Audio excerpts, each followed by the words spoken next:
সাতক্ষীরার দেবহাটায় ৫ দফা দাবিতে বিক্ষোভ সমাবেশ ও মিছিল করেছে বাংলাদেশ জামায়াত ইসলামী উপজেলা শাখা। সাতক্ষীরার দেবহাটা থেকে জি.এম. আব্বাসউদ্দিনের প্রতিবেদনে বিস্তারিত।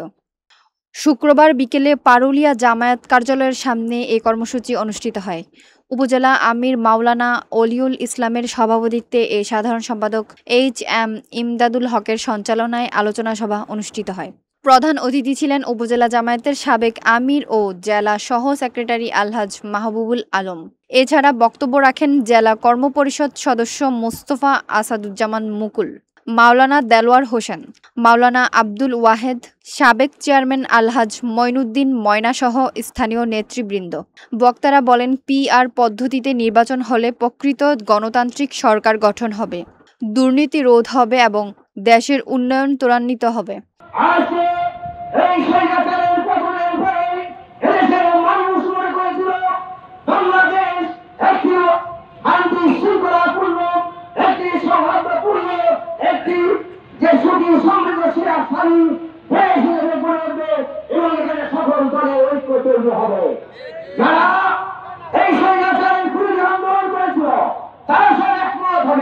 কিন্তু আমরা সূক্ষ্মতম করে দেখতে পাচ্ছি যে তারা অভিযোগ করেন, স্বৈরাচারের দোসর জাতীয় পার্টি নির্বাচনে অংশ না নিলে আওয়ামী লীগ ক্ষমতায় আসতে পারত না।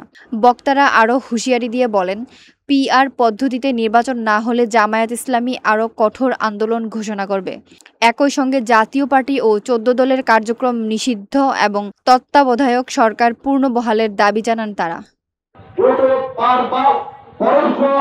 চারটি নির্বাচন আমরা দেখেছি, ১৯৯১, ১৯৯৬, ২০০১, ২০০৮ একটা সুন্দর মানসম্মত নির্বাচন আমরা জাতিকে ওই কেয়ারটেকার সরকারের মাধ্যমে উপহার হিসেবে আমরা দেখতে পেয়েছিলাম।